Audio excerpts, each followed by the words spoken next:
رسول اللہ صلی اللہ علیہ وآلہ وسلم کا ارشاد مبارک ہے، فرمایا اگر میری امت کو صحیح معنوں میں رمضان کی قدر معلوم ہو جائے، اگر میری امت کو پتہ چل جائے کہ رمضان ان کے لیے کتنا بہتر ہے، رمضان میں اللہ نے ان کے لیے کیسی خیر اور کیسی برکت رکھی ہے، تو فرمایا میری امت یہ خواہش کرے کہ کاش سارا سال ہی رمضان رہا کرے۔ فرمایا وہ کبھی بھی رمضان کے مہینے سے دور ہونا انہیں قبول ہی نہ ہو اگر یہ پتہ چل جائے کہ اللہ نے اس مہینے میں کیسی عظمتیں رکھی۔ یہ شہر قرآن ہے، یہ نزول قرآن کا مہینہ، یہ رب العالمین کے انسانیت کے نام،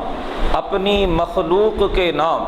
اپنے آخری پیغام کو نازل فرمانے کا مہینہ۔ اللہ نے اس پیام آخری کو نبی آخر الزماں خاتم النبیین صلی اللہ علیہ وسلم کے قلب منور پر اسی مہینے میں ساری انسانیت کے لیے ہدایت کا، رہنمائی کا، ان کے لیے اللہ سبحانہ و تعالی نے امامت و قیادت کا وصف عطا فرما کے اس قرآن کو اس مہینے میں نازل فرما۔ سو یہ مہینہ قرآن سے جڑا ہوا، اور مؤمن کا، صاحب ایمان کا بھی اس مہینے میں قرآن سے تعلق مضبوط سے مضبوط تر ہونا چاہیے۔ اٹھتے بیٹھتے تراویح میں، تراویح کے بعد، ہر نماز کے بعد کوشش کر کے جس قدر ہو سکے قرآن حکیم کی تلاوت کو اپنے معمولات میں شامل کرنا چاہیے کہ قرآن نے خود کو رمضان سے جوڑ کر ہمیں اس جانب متوجہ کیا۔ اللہ پاک ہمیں فہم قرآن نصیب فرمائے، قرآن کا درست فہم نصیب فرمائے، اور یہ رمضان ہماری زندگیوں میں ایک تبدیلی کا پیامبر ثابت۔ اس رمضان میں ہم اپنی عادتوں میں غور کریں، اپنے رویوں میں غور کریں، اپنی فکر، اپنی سوچ، اپنے عقیدے اور نظریے میں غور کریں، قرآن پڑھیں اور اپنا لائحہ عمل، اپنا طرز عمل اور اپنی عادات قرآن کی روشنی میں دیکھتے چلے جائیں۔ مفسرین فرماتے ہیں کہ جو سورۃ الانبیاء کی آیہ مبارکہ ہے، لقد انزلنا الیکم کتابا فیہ ذکرکم افلا تعقلون، کہ ہم نے تو تم پر وہ کتاب اتاری ہے جس میں تمہارا ذکر ہے، کیا تم غور نہیں کرتے؟ فرماتے اس آیت کا معنی یہ ہے کہ ہر انسان اگر گہرائی کے ساتھ قرآن کا مطالعہ کرے تو اسے اپنا آپ قرآن کے صفحات میں دکھائی دے جاتا، اسے اپنی غلطیاں، اسے اپنی کوتاہیاں، اسے اپنی خامیاں قرآن کے صفحات میں نظر آتی ہیں، اور یوں اسے سنبھلنے کا موقع مل جاتا، اسے رجوع الی اللہ کی مہلت نصیب ہو جاتی، اللہ کی بارگاہ کی طرف لوٹنے، رب کی بارگاہ کی طرف پلٹنے اور توبہ کرنے کی توفیق اسے نصیب ہو جایا کرتی۔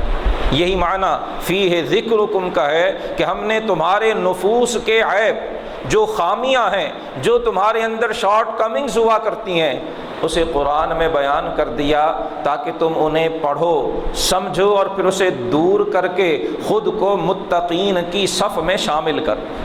وہ متقین جن کے لیے اللہ نے جنت تیار فرمائی۔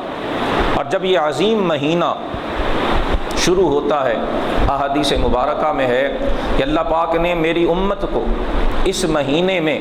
کچھ خصوصیات ایسی عطا فرمائی ہیں جو پچھلی امتوں میں سے کسی امت کو بھی عطا نہیں کی گئی۔ یہ رمضان بھی اس امت مصطفیٰ پر اللہ کا خاص انعام ہے جو پچھلی امتوں میں سے کسی کو نصیب نہیں ہوا۔ جیسے قرآن اللہ کا وہ خاص انعام ہے جو اللہ نے اس امت کو عطا فرمایا، رمضان بھی وہ خصوصی تحفہ ہے، اللہ پاک کا وہ خاص تحفہ اور ہدیہ ہے جو اللہ نے اپنے محبوب کی امت کو عطا فرمایا۔ اور یہ بے مثال تحفے اللہ نے ہمیں اپنے بے مثال نبی کا صدقہ عطا فرمایا۔ حضور فرماتے ہیں کہ کچھ خصوصیات اس مہینے میں ایسی ہیں جو پہلی امتوں کو نصیب ہی نہیں۔ ان میں سے ایک خصوصیت فرمایا جب رمضان کی پہلی رات ہوتی ہے، فرمایا اللہ تعالیٰ میری امت پر نگاہ رحمت فرماتا ہے، اور فرمایا وہ کریم جس پر نگاہ رحمت فرمائے پھر اسے عذاب نہیں دیا کرتا۔ اور فرمایا اس مہینے میں اللہ کے فرشتے میری امت کی مغفرت کے لیے دن رات دعائیں مانگا کرتے ہیں۔ اور فرمایا جب یہ رمضان کا مہینہ آتا ہے تو سارا سال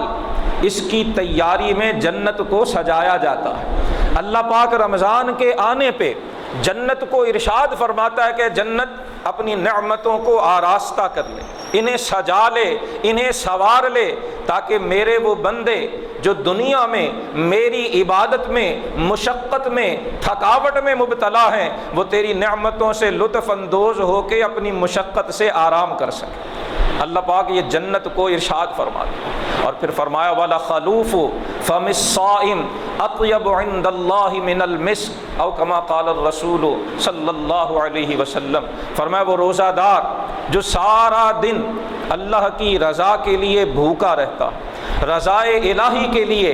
حلال کھانے پینے کی چیز کو بھی اپنے منہ کے قریب بھی نہیں جانے دیتا، فرمایا جب سارا دن معدہ خالی رہتا ہے، افطار کا وقت ہوتا ہے تو اس کے منہ سے ایک مہک آنا شروع ہوتی ہے جو انسانوں کو، عام لوگوں کو تو اچھی نہیں لگتی، لیکن اللہ کے حبیب صلی اللہ علیہ وسلم فرما رہے ہیں کہ روزہ دار کے منہ سے افطار کے وقت آنے والی وہ مہک اللہ کو مشک کی خوشبو سے بھی بڑھ کر محبوب ہے۔ اللہ کو روزہ دار کے منہ سے آنے والی وہ مہک وہ مشک سے بھی بڑھ کر اس لیے عزیز ہے کہ وہ رب العالمین جانتا ہے کہ روزہ دار نے یہ تکلیف میری رضا کے لیے برداشت کی۔ اندازہ فرمائے اللہ پاک روزے دار سے کتنی محبت فرماتا ہے، اور روزہ رکھنے کی نعمت اللہ جسے نصیب فرما دیتا ہے اس کا مقام بارگاہ الہی میں کیا ٹھہرتا ہے کہ اس کے منہ کی مہک کو اللہ رب العالمین مشک سے بھی بڑھ کر پسند فرماتا۔ یہ ساری نعمتیں، یہ سارے انعامات اللہ اس عظیم مہینے میں ہمیں عطا فرما۔ سو کوشش کرنا چاہیے کہ اس مہینے کی کوئی گھڑی ضائع نہ ہو، کوئی پل غفلت میں نہ گزرے، کوئی لمحہ کسی قسم کی کوتاہی میں صرف نہ ہو، بلکہ ہر وقت، ہر آن اور ہر لمحہ ہماری زبانیں اللہ کے ذکر سے تر رہے۔ رسول اللہ صلی اللہ علیہ وسلم نے ہمیں یہ تلقین فرمائی، یہ نصیحت فرمائی، فرمایا رمضان کے مہینے میں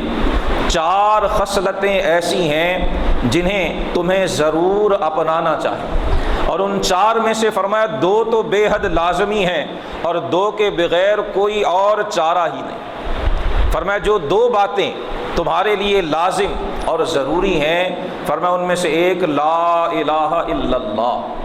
جتنا کثرت سے فرمایا اس مہینے میں اللہ کا ذکر کر سکو اتنا کثرت سے کیا۔ اور یہ وہ مہینہ ہے جب ہم جانتے ہیں کہ عبادات کا ثواب بڑھا دیا جاتا ہے، نفل کا فرض کے برابر اور ایک فرض کا 70 فرضوں کے برابر، جسے اللہ اس مہینے میں کثرت ذکر کی نعمت عطا فرما دیتا۔ اٹھتے بیٹھتے جب تلاوت موقوف ہے تو زبان پہ ذکر جاری ہے۔ حضور نے یہ تلقین فرمائی، فرمایا لا الہ الا اللہ کی کثرت اس مہینے میں کیا کرو، یہ تمہارے لیے بڑی فائدہ مند ہے۔ اور دوسری چیز فرمایا استغفار کیا کرو،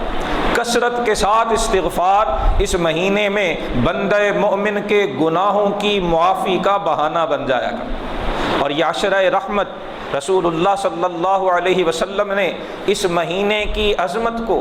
اہل ایمان کے سامنے اجاگر کرتے ہوئے فرمایا کہ یہ وہ مہینہ ہے اولہ رحمہ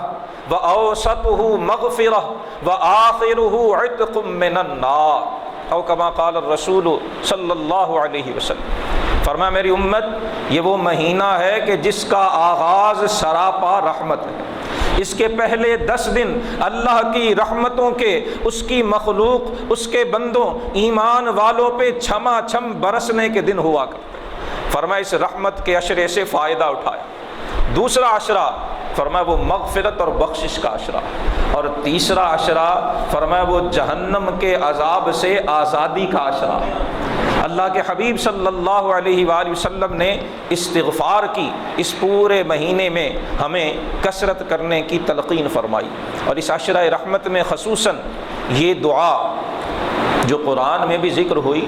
اور جو حدیث کے اس مفہوم کے بھی مطابق ہمیں کثرت سے اس کا ورد زبانوں پہ رکھنا چاہیے، رب اغفر وارحم وانت خیر الراحمین۔ اس میں استغفار بھی ہے، اللہ کی بارگاہ سے رحمت کی التجا، اور دو باتیں آپ صلی اللہ علیہ وسلم نے فرمایا کہ ان کے بغیر کوئی چارہ اور گزارا ہی نہیں۔ پہلی بات فرمایا اللہ سے جہنم کے عذاب سے پناہ مانگا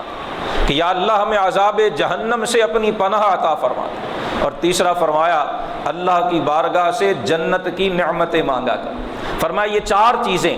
لا الہ الا اللہ کی کثرت، استغفار کی کثرت، جہنم سے پناہ مانگنا اور جنت کا سوال کرنا، حضور نے فرمایا رمضان میں ان چار چیزوں کو اپنے لیے لازم ٹھہرا دیا۔ الحمدللہ یہ ماہ عظیم، یہ ماہ کریم جاری و ساری ہے، اللہ پاک ہمیں اس کی رحمتیں لوٹنے کی توفیق عطا فرمائے۔ آج رمضان المبارک کی 3 تاریخ ہے، تیسرا روزہ ہے، اور 3 رمضان المبارک اس ہستی کا یوم وصال ہے جن سے رسول اللہ صلی اللہ علیہ وآلہ وسلم بے حد پیار فرمایا کرتے ہیں، اور بعض روایات میں ہے کہ ساری مخلوق میں،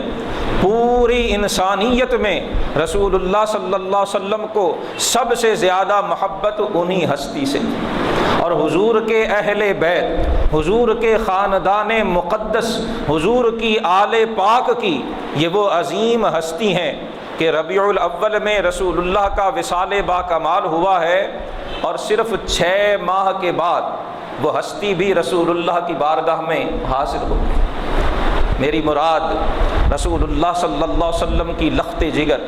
آپ کی نور نظر، جنہیں رسول اللہ نے اپنے وجود کا ٹکڑا ارشاد فرمایا، جنہیں آپ صلی اللہ علیہ وآلہ وسلم نے اپنے جگر کا ٹکڑا ارشاد فرمایا ہے، سیدہ کائنات، مخدومہ کائنات، سیدۃ نساء العالمین، سیدۃ نساء اہل الجنہ، جنتی خواتین کی سردار حضرت سیدہ طیبہ طاہرہ فاطمۃ الزہراء رضی اللہ تعالی عنہا وعن ابیہا وسلام اللہ علیہا وعلی ابیہا۔ حضرت فاطمۃ الزہراء کا، سیدہ کائنات کا وصال 3 رمضان المبارک کو سن 11 ہجری میں حضور کے وصال کے صرف 6 ماہ کے بعد ہوا۔ آپ صلی اللہ علیہ وآلہ وسلم کو اللہ پاک نے 4 شہزادیاں عطا فرمائیں، حضرت سیدہ زینب، حضرت سیدہ رقیہ، حضرت سیدہ ام کلثوم، اور حضرت سیدہ فاطمۃ الزہراء رضوان اللہ تعالی علیہن اجمعین۔ آپ صلی اللہ علیہ وآلہ وسلم کو اپنی 4 شہزادیوں سے بے حد محبت تھی، حضور سب سے پیار فرمایا کرتے تھے، حضور سب سے محبت فرمایا کرتے تھے، اور کیوں نہ ہو کہ آپ صلی اللہ علیہ وسلم نے تو عدل و انصاف کی کائنات کو تلقین فرمائی، حضور نے تو عدل اور انصاف کی تعلیم دی ہے، عدل و انصاف کی تعلیم دینے والے آقا و مولا صلی اللہ علیہ وسلم کے بارے میں سوچا بھی نہیں جا سکتا کہ آپ نے اولاد سے محبت کے بارے میں عدل و انصاف سے کام نہ لیا۔ حضور تمام شہزادیوں سے محبت فرماتے، لیکن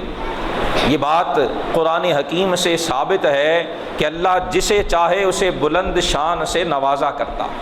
اللہ کے سارے انبیاء رب کا نبی ہونے میں، اللہ کا رسول ہونے میں، رب کا پیغمبر ہونے میں سب انبیاء و مرسلین برابر ہیں، لیکن نبوت و رسالت میں برابری کے باوصف قرآن فرماتا ہے فضلنا بعضهم علی بعض، ہم نے بعض نبیوں کو بعض پر فضیلت بخشی۔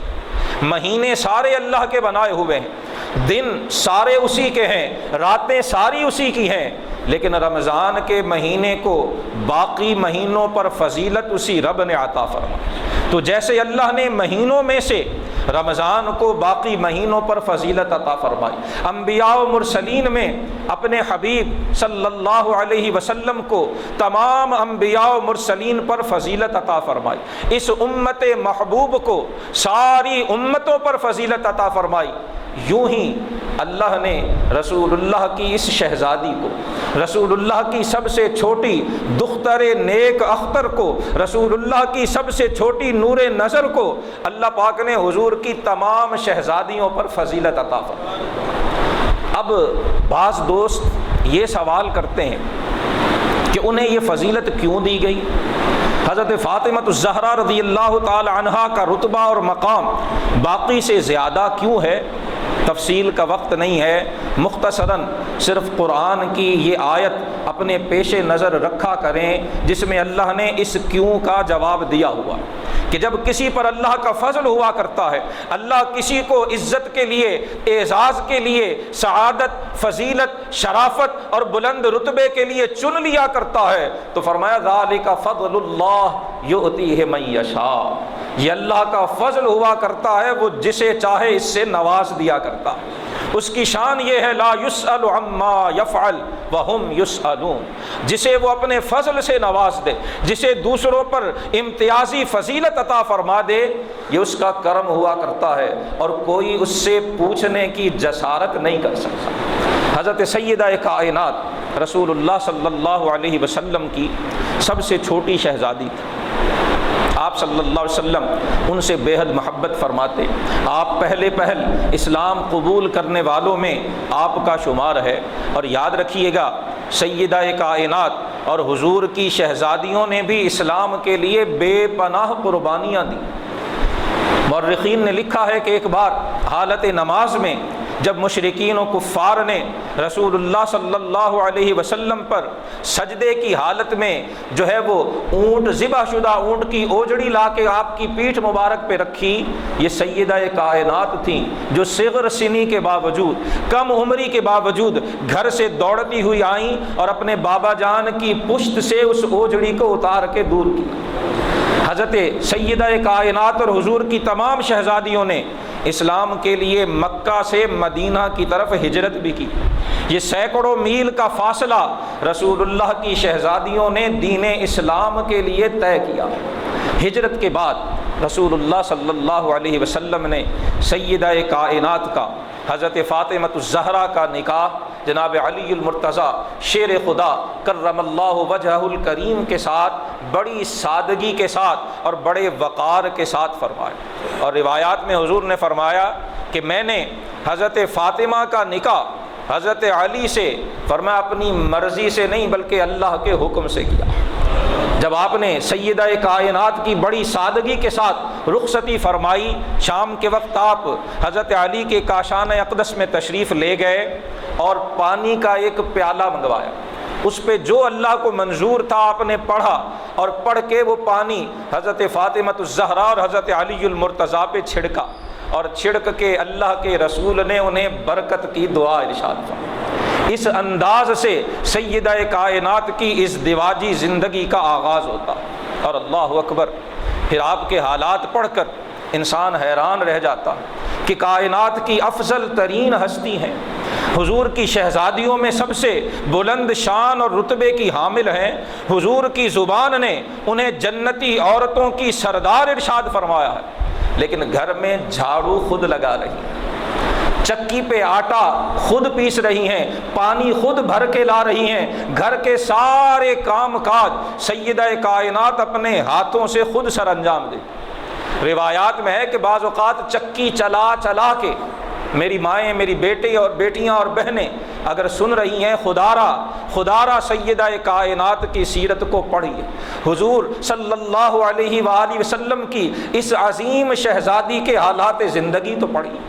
وہ پڑھیں گے تو ہمارے دلوں سے ناشکری کے جذبات نکل جائیں گے، پتہ چلے گا کہ شکر کسے کہتے ہیں۔ سیدہ کائنات کی افضل ترین خاتون ہونے کے باوجود، رسول اللہ کی شہزادی ہونے کے باوجود،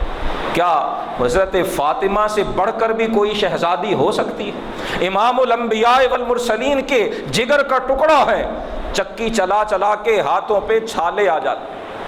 اور ایک بار کسی غزوہ میں کچھ قیدی غلام حضور کی بارگاہ میں پیش کیے گئے، سیدہ کائنات کو پتہ چلا، اور روایات میں کہ آپ خود نہیں گئی، حضرت علی نے فرمایا کہ فاطمہ آپ گھر کے کام کاج میں مشغول رہتی ہیں، سارے کام خود اپنے ہاتھوں سے سر انجام دیتی ہیں، میری مالی حالات ایسے نہیں کہ میں آپ کو خادمہ فراہم کروں۔ حضور کے پاس کچھ غلام آئے ہیں، کچھ قیدی آئے ہیں، حضور نے تقسیم کرنے ہیں، آپ بھی جا کے اپنی ضرورت کا اظہار کیجئے، ہو سکتا ہے اللہ کے رسول ہمیں بھی ایک قیدی، ہمیں بھی کوئی غلام مل جائے تاکہ آپ کی مشقت کچھ کم ہو جائے۔ اور روایت میں کہ ایک بار حضرت فاطمہ گئیں لیکن شرم کے مارے اپنے باپ سے بھی نہیں مانگ سکیں، رسول اللہ جن سے اتنا پیار تھا۔ اور روایات میں علماء نے لکھا ہے کہ جب بھی سیدہ کائنات مخدومہ کائنات فاطمہ الزہرا حضور کی بارگاہ میں حاضر ہوتی، حضور حضرت فاطمہ کو آتا ہوا دیکھ کے کھڑے ہو جایا کرتے تھے، اللہ کے رسول کھڑے ہو کر سیدہ کائنات کی پیشانی پہ بوسہ دیا کرتے تھے، اور حضور حضرت فاطمہ کا ہاتھ پکڑ کر جہاں خود تشریف فرما ہوتے حضرت فاطمہ کو وہاں بٹھایا کرتے۔ اور یہی معمول حضرت سیدہ کائنات کا تھا کہ جب حضور تشریف لاتے آپ اللہ کے رسول کے ہاتھوں کو بوسہ دیتی، رسول اللہ کے دستے کریم کو چومتی اور چوم کر حضور کو وہاں بٹھاتی جہاں خود بیٹھی۔ ایک بار تشریف لے گئی، عرض ہی نہیں کر سکی، دوبارہ پھر گئی ہیں، اور جب عرض کیا ہے اللہ اکبر، رسول اللہ صلی اللہ علیہ وسلم نے کیا جواب دیا؟ اب یہاں ٹھہر کر حضور کا یہ جواب، حضرت سیدہ کائنات ایک خادم یا خادمہ کی درخواست لے کر گئی ہیں اپنے باپ امام الانبیاء والمرسلین کی خدمت۔ حضور کو حضرت فاطمہ کا کتنا خیال تھا جب مکہ فتح ہوا ہے۔ روایات میں کہ حضرت علی کو آپ کے خاندان والوں نے پیشکش کی کہ ابو جہل کی بیٹی جو مسلمان ہو چکی ہے آپ اس سے نکاح فرما دیں۔ حضرت علی کا ارادہ ہوا، سیدہ کائنات کو پتہ چلا، رسول اللہ کی بارگاہ میں شکایت کی، حضور صلی اللہ علیہ وسلم نے صحابہ کو اکٹھا کیا، امام بخاری، امام مسلم، تمام مستند محدثین نے اس حدیث کو اپنی اسناد سے روایت کیا ہے۔ حضور نے صحابہ کو اکٹھا کر کے فرمایا، اللہ کی قسم ہے رسول اللہ کی بیٹی اور دشمن خدا کی بیٹی ایک گھر میں اکٹھی نہیں ہو سکتی۔ آپ صلی اللہ علیہ وسلم نے حضرت علی کو دوسرا نکاح کرنے کی اجازت نہیں دی، اور جب تک سیدہ کائنات حیات رہی ہیں حضرت علی نے دوسرا نکاح نہیں فرمایا۔ ایک طرف تو حضور اتنا پیار اور اتنی محبت فرماتے ہیں، اور ادھر جب خادم کے لیے حضرت فاطمہ الزہرا درخواست پیش کرتی ہیں، رسول اللہ صلی اللہ علیہ وسلم فرماتے ہیں کہ اے فاطمہ، اصحاب صفہ بھوکے پیاسے بیٹھے ہوئے ہیں، یہ نہیں ہو سکتا کہ اصحاب صفہ یہ وہ صحابہ تھے جو دین کا علم حاصل کرنے کے لیے مسجد نبوی میں ٹھہرے رہتے تھے، حضور سے قرآن کی آیتیں سیکھتے تھے، مسائل شرعیہ احکام دینیہ سیکھتے، علوم نبوت سے اپنے سینوں کو روشن کیا کرتے تھے۔ ان کا کوئی گھر بار نہیں تھا، کوئی کاروبار نہیں تھا، ان کی آمدن کا کوئی ذریعہ نہیں تھا، ان کے پاس اگر کوئی ذریعہ آمدن تھا تو یہی فتوحات اور مال غنیمت تھا۔ آپ صلی اللہ علیہ وسلم نے سیدہ کائنات کو جواب یہ دیا کہ فاطمہ، اہل صفہ حاجت مند ہیں، وہ بھوکے پیاسے ہیں، ان کے تن پہ لباس بھی پورا نہیں ہے۔ اے فاطمہ، یہ نہیں ہو سکتا کہ میں تمہیں تو خادم دے دوں اور اہل صفہ بھوکے پیاسے رہیں۔ رسول اللہ صلی اللہ علیہ وسلم نے دین کے طالب علموں کی بھوک اور پیاس کو فاطمہ الزہرا کی ضرورتوں پہ مقدم رکھا، امت کو تعلیم دی ہے، اور آج 3 رمضان کو سیدہ کائنات کا یوم مناتے ہوئے ہمیں اپنے دلوں پہ ہاتھ رکھ کے سوچنا چاہیے کہ آج دین کے علم کے بارے میں ہمارا رویہ کیا ہو چکا۔ آج ہم دین کا علم سیکھنے پہ خود کو آمادہ نہیں کر پاتے، اور رسول اللہ دین کے طالب علم صحابہ کی ضرورتوں کے لیے فاطمہ الزہرا کی ضرورتوں کو بھی پیچھے کر دیتے۔ حضور رات کو حضرت فاطمہ الزہرا کے گھر تشریف لاتے ہیں اور فرمایا، فاطمہ جو سوال تم لے کر آئی تھیں میں تمہیں اس سے بہتر عطا نہ کروں؟ پھر آپ نے حضرت فاطمہ کو یہ تسبیح تعلیم فرمائی کہ جب سونے لگا کرو 33 بار سبحان اللہ، 33 بار الحمدللہ اور 34 بار اللہ اکبر پڑھ لیا کرو۔ اس تسبیح کی برکت سے اللہ تمہیں وہ قوت عطا فرمائے گا کہ کوئی تھکاوٹ محسوس ہی نہیں ہوگی۔ فرمایا یہ تمہارے لیے خادم اور خادمہ سے بھی بڑھ کر سیدہ کائنات سے رسول اللہ صلی اللہ علیہ وسلم کو بے حد پیار تھا، اللہ نے آپ کو بڑی عزتیں عطا فرمائیں۔ حضرت اقبال نے اپنی ایک فارسی مثنوی میں بڑے خوبصورت انداز میں،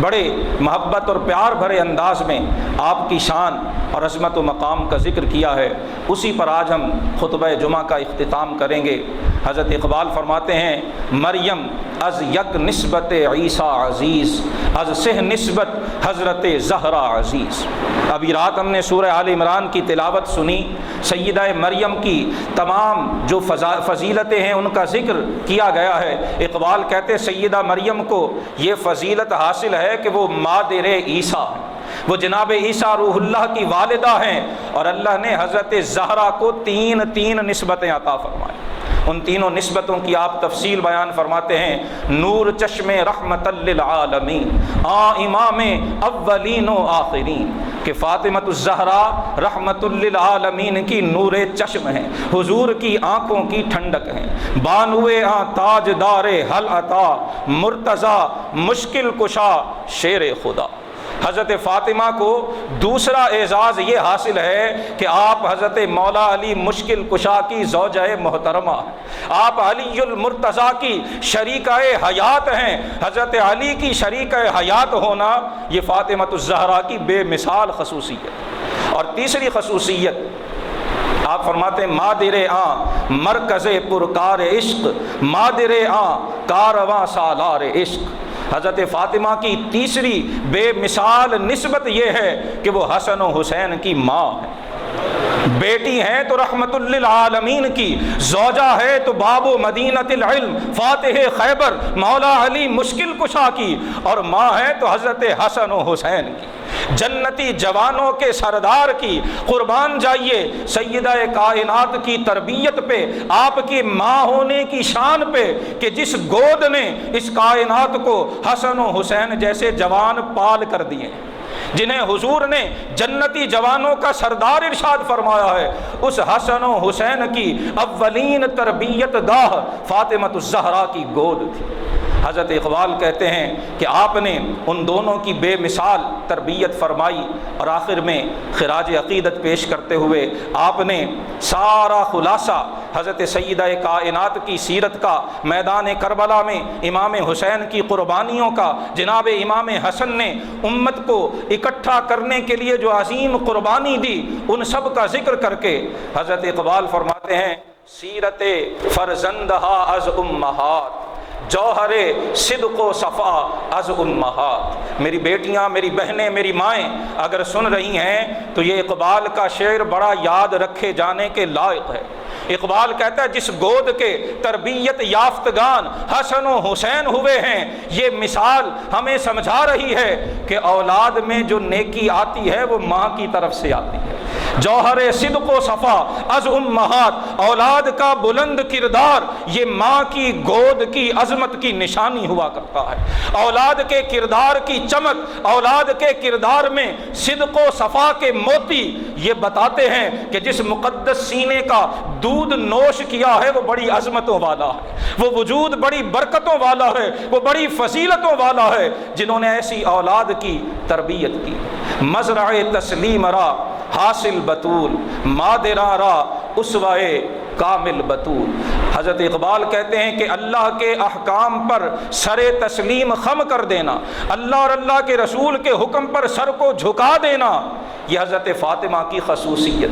اور کائنات کی ساری ماؤں کو فاطمۃ الزہرا کا پیغام یہ ہے کہ اچھی ماں وہ ہے جو اللہ کی فرما بردار ہے، جو اللہ کے رسول کی فرما بردار ہے، اور جس کی زبان پر شکوہ نہیں آتا، شکر ہوا کرتا ہے۔ اچھی ماں وہ ہے جو اپنی زبان پہ اللہ کی نعمتوں کے شکر کے ترانے گاتی ہے۔ مادرارا اسوائے کامل بطول، ساری کائنات کی ماؤں کے لیے اسوائے کامل حضرت فاطمۃ الزہرا سلام اللہ علیہا کی سیرت طیبہ اور آپ کی ذات بابرکات۔